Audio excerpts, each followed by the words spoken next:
আসসালামু আলাইকুম প্রিয় দর্শক, অন্য মঞ্চের আলোচনায় আমাদের আজকের আমন্ত্রিত অতিথি। আজকের বিষয় আওয়ামী লীগের ওপর নিষেধাজ্ঞা প্রত্যাহারের জন্য শেখ হাসিনা কি তারেক রহমানকে অনুরোধ করবেন? এই বিষয়ে আজকে আমি খানিকটা আপনাদের আলোকপাত করতে চাই। তার কারণ আমি কিছু কথাবার্তা বিগত কয়েকদিন ধরে বলেছি। আওয়ামী লীগের নেতৃবৃন্দের সঙ্গে কথা হয়েছে, বিএনপি নেতৃবৃন্দের সঙ্গে কথা হয়েছে, এমনকি যারা সরকারে আছেন এমন কয়েকজনের সঙ্গেও কথাবার্তা হয়েছে। তো তার ফলে আমার মনে হয়েছে যে এই বিষয়টা নিয়ে খানিকটা আলোচনা করা যেতে পারে। আপনারা জানেন যে গত বছর 12 মে অন্তর্বর্তী সরকার তারা আওয়ামী লীগের কার্যক্রম নিষিদ্ধ করেছে, অর্থাৎ দলটিকে নিষিদ্ধ করেনি, কিন্তু তাদের কর্মসূচি কার্যক্রম এগুলি নিষিদ্ধ করে দেওয়া হয়েছিল। এবং সেই বিজ্ঞপ্তি বা প্রজ্ঞাপনকে হাতিয়ার করে বাংলাদেশ নির্বাচন কমিশন তারা আওয়ামী লীগের নিবন্ধনকে স্থগিত করে রেখেছে, অর্থাৎ যে কারণে আওয়ামী লীগ এই জাতীয় সংসদ নির্বাচনে অংশ নিতে পারেনি। এখন আওয়ামী লীগ তারা বিভিন্ন সময়তে ইউনূস জামানাতেও অনেক কর্মসূচি দিয়েছে এবং তারা মিটিং মিছিল এসব করেছে, তার ফলে তাদের ধরপাকড় হয়েছে। এবং যেহেতু সরকারিভাবে নিষিদ্ধ ঘোষিত, ফলে যে কোনো কর্মসূচির ক্ষেত্রেই কিন্তু পুলিশ অতি তৎপর হয়ে গ্রেপ্তার করেছে, বাধা দিয়েছে, আটক করেছে, এই বিষয়গুলি ঘটেছে। এখন নির্বাচনের আগে একটা ধারণা ছিল এবং বিএনপি নেতৃত্ব তারা বারে বারে এই কথাগুলি বলছিলেন, এমনকি তারেক জিয়া তিনিও একাধিকবার বলেছেন। বিএনপির মহাসচিব মির্জা ফখরুল ইসলাম আলমগীর তিনি একাধিক সাক্ষাৎকারে বলেছেন এবং আমি দ্য ওয়ালের পক্ষ থেকে তার একটি সাক্ষাৎকার নিয়েছিলাম। সেই সাক্ষাৎকারও তিনি বলেছেন যে বিএনপি তারা নীতিগতভাবে এটা মনে করে না যে কোনো একটা দলকে কোনো একটা আইনের আধারে নিষিদ্ধ ঘোষণা করে রাখা। জনগণ সিদ্ধান্ত নেবে যে তারা সেই দলকে গ্রহণ করবে কি করবে না। এটা অত্যন্ত রাজনৈতিক সুচিন্তিত মতামত এবং এটা অত্যন্ত ভালো একটা অভিমত, এ নিয়ে তো কোনো সন্দেহ নেই। কিন্তু দেখা গেল যে বিএনপি সরকার গঠনের পর তাদের সুর কিন্তু বদলে গিয়েছে এবং 4-5 দিন আগে বা তার আরো একটু আগে হয়তো হবে, মির্জা ফখরুল ইসলাম আলমগীর তাকে যখন বাংলাদেশে ঢাকায় সাংবাদিকেরা প্রশ্ন করেছিলেন যে আওয়ামী লীগের ওপর যে নিষেধাজ্ঞা বলবৎ আছে সেটা প্রত্যাহারের ব্যাপারে সরকার কিছু ভাবছে কিনা, তিনি কিন্তু স্পষ্ট জানিয়েছেন তিনি এখন সরকারের 2 নম্বর ব্যক্তি। তিনি কিন্তু স্পষ্ট জানিয়েছেন যে এরকম কোনো ভাবনা সরকারের নেই। সালাউদ্দিন আহমেদ যিনি স্বরাষ্ট্রমন্ত্রী, অর্থাৎ যে মন্ত্রক থেকে নিষেধাজ্ঞাটি জারি করা হয়েছে, তিনিও এরকমই মোটামুটি অভিমত ব্যক্ত করেছেন যে নিষেধাজ্ঞা প্রত্যাহারের কোনো সম্ভাবনা নেই। ইতিমধ্যে কতগুলি অন্য ডেভেলপমেন্ট আছে, অন্য কতগুলি বিষয় আছে। সেটি হচ্ছে যে নতুন সরকার আসার পরে দেখা গেল যে বেশ কিছু জায়গায় আওয়ামী লীগ তারা তাদের পার্টি অফিস খুলেছে, এমনকি নতুন পার্টি অফিস খুলেছে এরকমও হয়েছে। তারা জাতীয় পতাকা উত্তোলন করেছে, তারা দলীয় পতাকা উত্তোলন করেছে, শেখ মুজিবুর রহমান, শেখ হাসিনা তাদের ছবি টাঙিয়ে সেখানে পুষ্পার্ঘ্য নিবেদন করা হয়েছে। এ সমস্ত কিছু কিন্তু হয়েছে অনেকগুলি জায়গাতে। এবং বেশ কিছু জায়গা থেকে খবর আসছিল যে বিএনপির স্থানীয় নেতৃত্ব তারা প্রশাসনকে বলে আওয়ামী লীগ যাতে অফিস খুলে বসতে পারে সেই রকম কিছু উদ্যোগ বিএনপি নেতৃত্বের তরফে নবনির্বাচিত সাংসদদের তরফে কিন্তু নেওয়া হয়েছে। এরকম ঘটনা আছে, একেবারে নেই তা কিন্তু নয়। এবং এটাও ঘটনা যে আওয়ামী লীগের কর্মসূচি বা কার্যক্রমের উপরে নিষেধাজ্ঞা আছে, পার্টি অফিস খুলে তারা বসতে পারবে না এরকম কোনো নিষেধাজ্ঞা কিন্তু নেই। ফলে দলীয় দপ্তর খুলে বসতে পারাটা ব্যাপারে আইনি বাধা নেই, কিন্তু যে বাধাটি আছে সেটি রাজনৈতিক। অর্থাৎ বিএনপি, জামায়াতে ইসলামী তারা অন্তর্বর্তী সরকারের সময় আওয়ামী লীগকে সুযোগ দেয়নি। সরকারে বিএনপি চলে আসার পর কোনো নেতা কিছু ইতিবাচক পদক্ষেপ করেছিলেন আওয়ামী লীগের স্থানীয় নেতৃত্বের অনুরোধে, ফলে পার্টি অফিস খোলা গিয়েছে। 2 নম্বর যে বিষয়টি এসছে সেটি হচ্ছে যে উপজেলা এবং কিছু ক্ষেত্রে জেলা স্তরের নেতা কর্মী সমর্থক যারা জেলে ছিলেন দীর্ঘদিন, এই 18 মাস ধরে জেলে, তাদের অনেকে জামিন পাচ্ছেন। আবার উল্টো ঘটনাও আছে যে জেল গেটেই জামিন পাওয়ার পরে অন্য কোনো মামলায় শোন অ্যারেস্ট দেখিয়ে তাদেরকে গ্রেপ্তার করা হচ্ছে। এবং এ ব্যাপারে তো আপনারা জানেন যে একজন পুলিশ সুপারের নির্দেশিকা, সেটা মাসখানেক আগে প্রচারিত হয়েছিল, সমাজ মাধ্যমে এসেছিল, যেখানে তিনি বলছিলেন যে প্রয়োজনে শোন অ্যারেস্ট করে আবার তাদেরকে জেলে আটকে রাখতে হবে। অর্থাৎ আওয়ামী লীগ যারা করেন তাদেরকে সকলকে কিন্তু ছেড়ে দেওয়া হচ্ছে না। জাতীয় স্তরের যারা নেতা এবং যাদের মধ্যে অনেকে মুক্তিযোদ্ধা, অনেকে বাংলাদেশের প্রবীণ রাজনীতিবিদ, অনেকে গুরুত্বপূর্ণ মানে পদে আছেন দলে, তাদের ব্যাপারেও কিন্তু সরকার অনমনীয় মনোভাব, অর্থাৎ তাদেরকে জামিন দেওয়ার ব্যাপারে কোনো রকম অগ্রগতি দেখা যাচ্ছে না। কয়েকজন শীর্ষস্থানীয় নেতা সম্প্রতি একটি মানহানির মামলাতে জামিন তারা পেয়েছেন, কিন্তু তাদের বিরুদ্ধে 30-35টা করে মামলা দেওয়া আছে, ফলে জেল মুক্তি তাদের হয়নি। এখন এই যে জামিনগুলি দেওয়া হচ্ছে, এটার পেছনে আবার অন্য একটা বিষয় আছে, যে এটা যে খুব একটা সরকারেরই উদারতা এমনটি কিন্তু নয়, সব ক্ষেত্রে নয়। এই জন্য আমি বলছি যে ইউনূস সরকারের সময়তে বাংলাদেশের জেলগুলিতে যে পরিস্থিতি তৈরি হয়েছিল, তাতে মূলত রাজনৈতিক বন্দী মানে আওয়ামী লীগ এবং তার সহযোগী সংগঠন বা তাদের বন্ধুস্থানীয় যে রাজনৈতিক দল, সেই দলের নেতা কর্মী সমর্থকেরাই আছেন। এবং এখন অনেকে বলছেন যে এই সংখ্যাটা প্রায় 90-95%। একজন সাংবাদিক সম্প্রতি জেল থেকে জামিনে মুক্তি পেয়েছেন, তিনি বেরিয়ে এসে বলছেন যে জেলগুলিতে 80-90-95% মানে বন্দী তারা হচ্ছেন আওয়ামী লীগের নেতাকর্মী। এখন ইউনূস জমানাতে এদের জামিন হয়নি, এখন যে জামিন হচ্ছে, যেটা আমি বলছিলাম, সবটা সরকারের উদারতা নয়, বরং এখানে অন্য একটি বিষয় আছে, সেটি হচ্ছে যে বিএনপিরও যারা আইনজীবী, যারা আইনি পেশায় আছেন, তাদের বিশেষ করে যারা ছোট ও মাঝারি স্তরের আইনজীবী, যারা নিম্ন আদালতে মূলত যারা আইনের পেশায় যুক্ত, তাদের তো মানে কি বলা যায়, রোজগারে একটা বড় টান পড়েছে। তার কারণ এই জামিনের মামলাগুলিতে তারা একটা মানে পারিশ্রমিক পান, তারা তাদের ফিস পান, এগুলি কিন্তু গত মানে সরকার আসার আগে, নির্বাচিত সরকার আসার আগে এগুলি প্রায় বন্ধ হয়ে গিয়েছিল। ফলে আদালতে আইনজীবীদের কারোরই প্রায় কাজ ছিল না।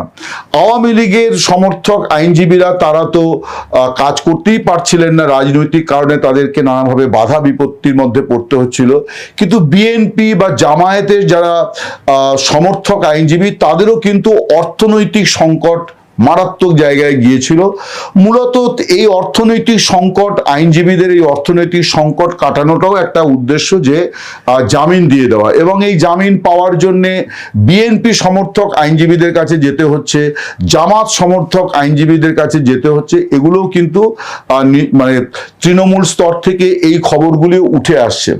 এখন যে কথা বলছিলাম, যে জামিন দেওয়া নিয়ে দ্বিমুখী সিদ্ধান্ত সরকারের আছে, কারো হচ্ছে না। সংখ্যাটা খুব বেশি নয়, আবার খুব কমও নয়, জামিন হচ্ছে। কিন্তু জেলা স্তর বা জাতীয় স্তর, সেই স্তরে এখনো সরকার অনমনীয়, তাদের জামিন দেওয়ার ব্যাপারে সরকার উচ্চবাচ্য করছে না। এবং নিষেধাজ্ঞা প্রত্যাহারের ব্যাপারেও সরকারের মানে কথাবার্তায় বা পদক্ষেপে এখনো পর্যন্ত সেরকম কোনো ভাবনার আভাস নেই।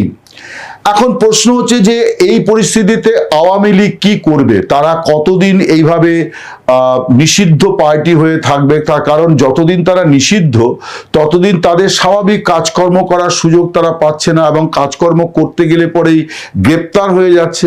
এখন গ্রেপ্তার হওয়াটা খুব মুখের কথা নয়, তার কারণ গ্রেপ্তার হলে পরে দেখা যাচ্ছে যে মামলা মোকদ্দমায় জর্জরিত হতে হচ্ছে, জমি জায়গা ঘর বাড়ি বিক্রি করতে হচ্ছে, ব্যবসাপত্র লোপাট হয়ে যাচ্ছে।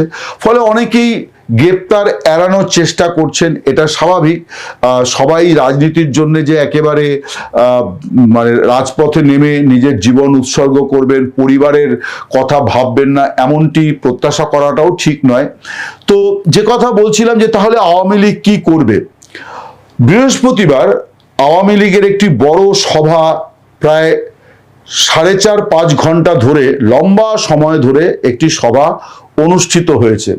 শেখ হাসিনা সেই সভাতে ভাষণ দিয়েছেন, তিনি সভাটিতে সভাপতিত্ব করেছেন এবং এটা ছিল মূলত যে বাংলাদেশের স্বাধীনতা ও জাতীয় দিবস এবং একই সঙ্গে বঙ্গবন্ধু শেখ মুজিবুর রহমানের জন্মবার্ষিকী, এই দুটিকে মিলিয়ে একটি অনুষ্ঠানের আয়োজন করা হয়েছিল, যেখানে শেখ হাসিনা সহ সমস্ত বক্তাই একটি কথা বলেছেন যে বাংলাদেশ এবং বঙ্গবন্ধু এই বিষয়টি এক এবং অদ্বিতীয়, এখানে ফারাক করার উপায় নেই। বাংলাদেশ মানে বঙ্গবন্ধু আর বঙ্গবন্ধু মানে বাংলাদেশ। এখন সেখানে আরো নানান রাজনৈতিক প্রসঙ্গ এসছে। আমি এই আলোচনাগুলো শুনছিলাম এই কারণে যে আওয়ামী লীগের নেতৃবৃন্দ তারা কি বলছেন।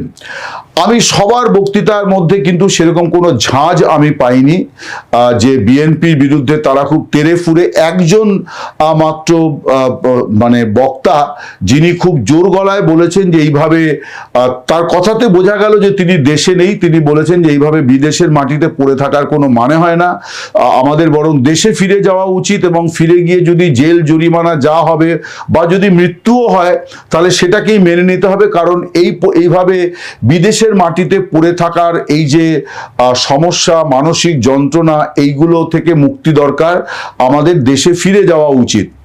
আপনারা জানবেন যে আমি কয়েকদিন আগে একটি ভিডিও করেছিলাম যেখানে শেখ হাসিনা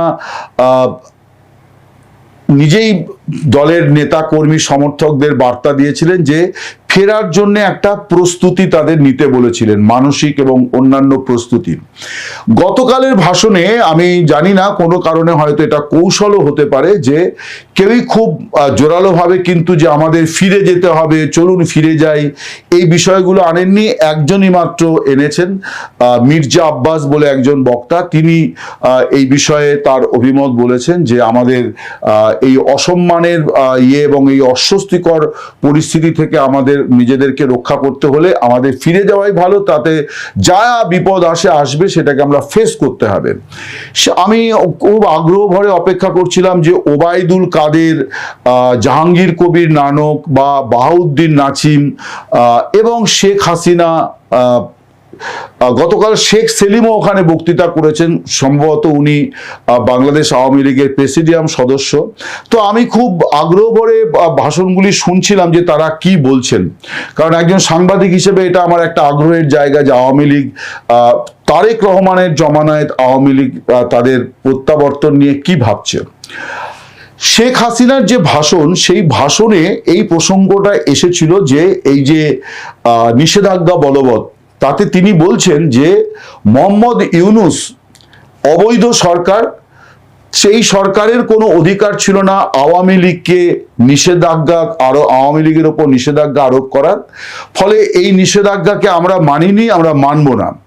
এরপরে তিনি বলছেন যে এখন একটা প্রহসনের নির্বাচন হয়েছে, যে নির্বাচনে 20-22% মাত্র ভোট পড়েছে, এবং তিনি একথাও দাবি করছেন যে আওয়ামী লীগ বহু জায়গাতে বিএনপির অনুরোধে জামায়াতে ইসলামীকে ঠেকাতে বিএনপিকে আওয়ামী লীগ সমর্থন দিয়েছে, অর্থাৎ বিএনপি যে এত বিপুল সংখ্যায় জিতে ক্ষমতা দখল করেছে, এই বিষয়টাতে শেখ হাসিনা দাবি করছেন যে জামায়াতে ইসলামীকে আটকানোর জন্যে, আওয়ামী লীগের দৃষ্টিতে তারা একটি অতি সাম্প্রদায়িক দল, আর বিএনপিকে তারা বলে যে সাম্প্রদায়িক শক্তির সঙ্গে আপোষকামী দল, আর জামায়াতে ইসলামী হচ্ছে অতি উগ্র সাম্প্রদায়িক দল।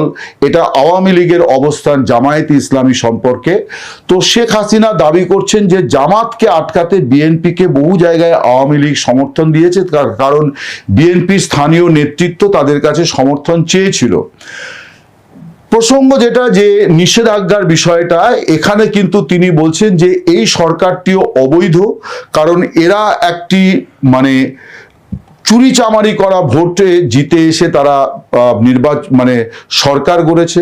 যেমন ওবায়দুল কাদের বলেছেন যে এটা হচ্ছে দিন রাতের ভোট, অর্থাৎ আওয়ামী লীগের বিরুদ্ধে অভিযোগ ছিল যে 2018-তে রাতের ভোট হয়েছে, অর্থাৎ ভোটের আগের দিন রাতেই ভোট হয়ে গিয়েছিল। এবারে আওয়ামী লীগ বিএনপির নির্বাচনকে বলছে যে 26-এর নির্বাচন হচ্ছে দিন রাতের ভোট, অর্থাৎ আগের দিন রাত থেকে পরের দিন মানে সর্বসময়তেই লুটতরাজ এবং নানা রকম অনিয়ম হয়েছে। যাই হোক, শেখ হাসিনা যেটা বলছেন যে ফলে এই সরকার আওয়ামী লীগকে ব্যান করে রেখেছে, এটাকে নিয়েও তিনি কিন্তু মানে কোনো অনুরোধ উপরোধের মধ্যে যাবেন না, বরং তিনি দাবি করছেন যে এই নিষেধাজ্ঞা প্রত্যাহার করতে হবে। তিনি দাবি করছেন যে সমস্ত আওয়ামী লীগের নেতা কর্মী সমর্থককে মুক্তি দিতে হবে, অর্থাৎ রাজবন্দীদের মুক্তি দিতে হবে, এবং আওয়ামী লীগের ওপরে এই যে নিষেধাজ্ঞা আছে এই নিষেধাজ্ঞা প্রত্যাহার করতে হবে। এটা তার দাবি, এটা তার অনুরোধ নয়। এবং এই দাবি তারা কিভাবে আদায় করবেন তার কোনো দিশা অবশ্য গতকালের ভাষণে তিনি বলেননি। বলেছেন যেটা, সেটি হচ্ছে যে দলকে ঐক্যবদ্ধ থাকতে হবে। এটাও একটা খুব লক্ষণীয় যে আমি অধিকাংশ নেতার বক্তব্যে এই কথাটি বারবার শুনছিলাম যে আমাদের ঐক্যবদ্ধ থাকতে হবে, ঐক্যবদ্ধ থাকতে হবে, যেটা নিয়ে একটা ব্যাখ্যা অনেকের তরফে বলা হচ্ছে যে এই কঠিন পরিস্থিতিতেও যে ঐক্য আওয়ামী লীগের মধ্যে কাঙ্ক্ষিত ছিল সেটা নেই, অনেক ধরনের অনৈক্য দলের মধ্যে তৈরি হয়েছে। শেখ হাসিনা সবাইকে একসঙ্গে থাকতে হবে, ঐক্যবদ্ধ থাকতে হবে, এ কথাটি খুব জোরালোভাবে বলেছেন। অন্য নেতা যারা তারাও কিন্তু এই কথাটি বারে বারে বললেন যে ঐক্যই হচ্ছে এখন সবচেয়ে বড় আশু প্রয়োজন। এবং শেখ হাসিনা স্পষ্ট করে দিলেন যে তিনি কোনো অনুরোধ উপরোধের মধ্যে যাচ্ছেন না, তার কারণ এই সরকারকেও আওয়ামী লীগ স্বীকৃতি দিচ্ছে না। আওয়ামী লীগের বক্তব্য হচ্ছে এটা একটা প্রহসনের নির্বাচন এবং এই নির্বাচনের হিসেব মেলাতে পারছে না নির্বাচন কমিশন, যে কারণে শেখ হাসিনা অভিযোগ করছেন যে বুথভিত্তিক যে ভোটার তালিকা যেখানে টিক মারা আছে যে কে ভোট দিয়েছে কে দেয়নি, এই কাগজপত্রগুলোই লোপাট করে দেওয়া হয়েছে। এগুলি তিনি বলছেন যে আমি অনেক চেষ্টা করেছি এগুলো সংগ্রহ করার, কিন্তু এগুলো পাওয়া যাচ্ছে না। তার অভিযোগ হচ্ছে যে এখানে হিসেবে গরমিল আছে, তাই এগুলোকে লুকিয়ে ফেলা হয়েছে এবং এই নির্বাচনটা প্রহসনের নির্বাচন। ফলে সব মিলিয়ে এবং তিনি একটা সময় মন্তব্য করছেন যার মানে দাঁড়ায় যে যাহা মোহাম্মদ ইউনূস তাহাই তারেক রহমান। তিনি বলছেন যে আগের সরকারটা ছিল অবৈধ, তারা অবৈধ উপায়ে ক্ষমতা দখল করেছিল, আর এরা প্রহসনের নির্বাচনের মারফত ক্ষমতা দখল করেছে। ফলে আওয়ামী লীগের এখনো পর্যন্ত অবস্থান হচ্ছে যে তারা তারেক রহমানের কাছে কোনো অনুরোধ উপরোধ করবে না। তারা আশা করে যে তাদের এই দাবি পূরণ হবে, কিন্তু কিভাবে হবে সেই প্রসঙ্গ কিন্তু গতকালের আলোচনায় অর্থাৎ বৃহস্পতিবারের আলোচনায় আসেনি।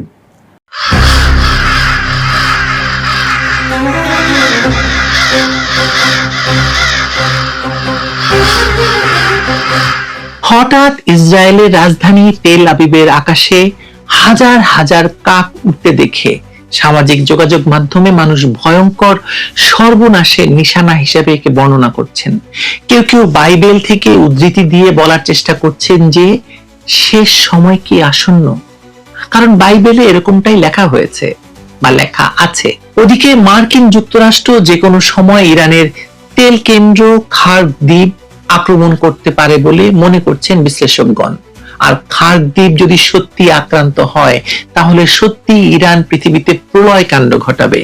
আজকের বিশ্লেষণ তেল আবিব শহরের আকাশে হাজারো কাক আর ইরানের খার্গ দ্বীপ নিয়েই।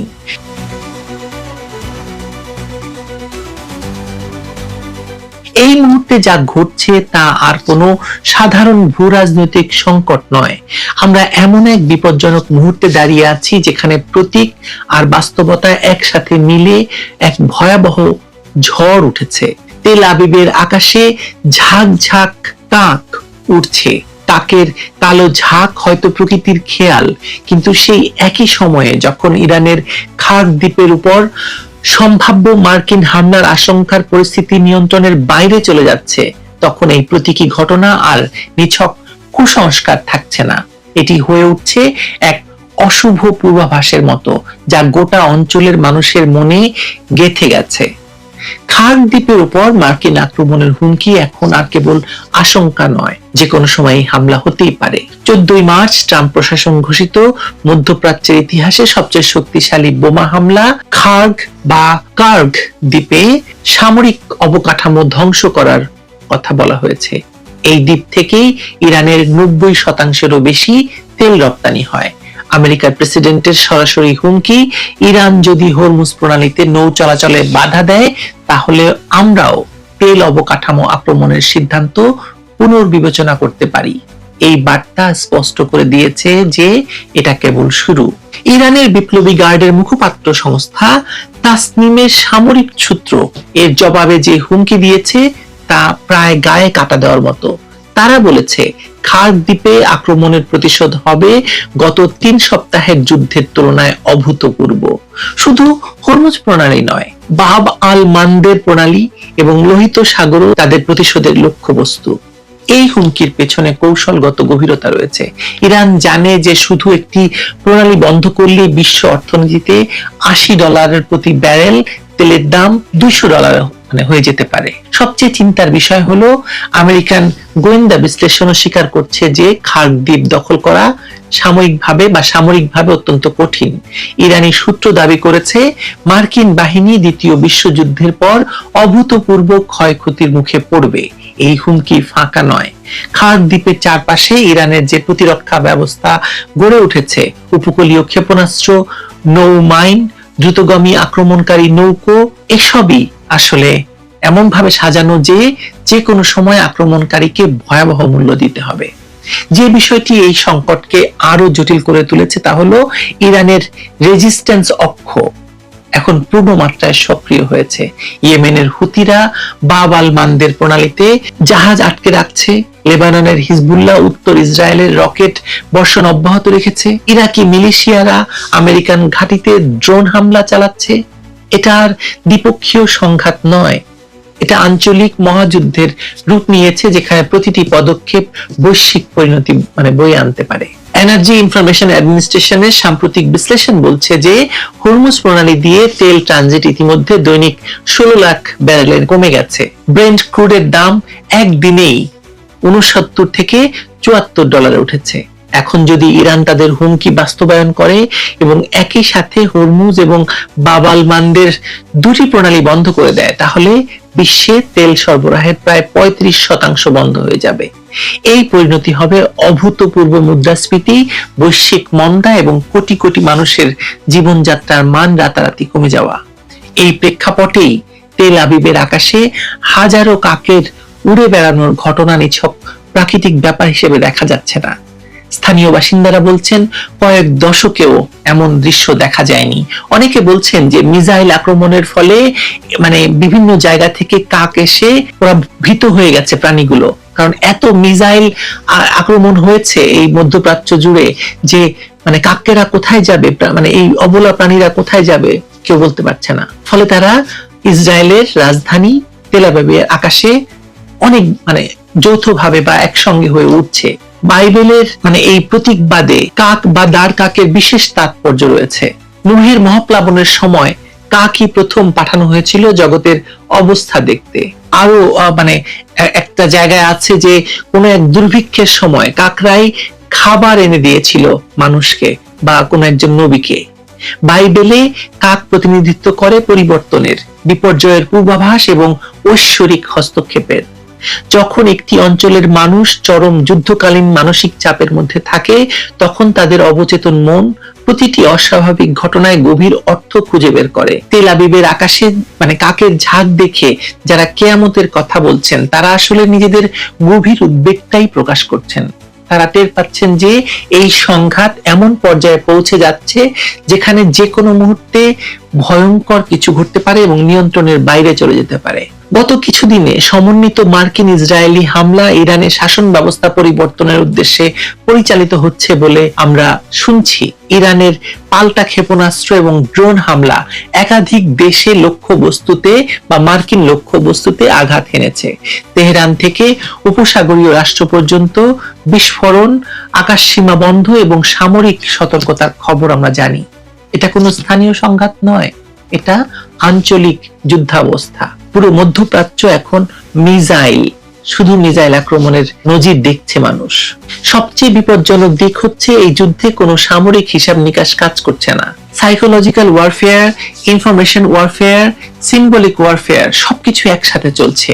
তেহরানের কেন্দ্রে যে বিশাল বিলবোর্ড লাগানো হয়েছে, যেখানে আমেরিকান বিমানবাহী রণতরীর ডেক জ্বলছে, যোদ্ধা বিমান ধ্বংস হয়েছে, এটা শুধু প্রচারণা নয়, এটা ইরানি জনমানুষে যুদ্ধের জন্য মানসিক প্রস্তুতি তৈরি করেছে।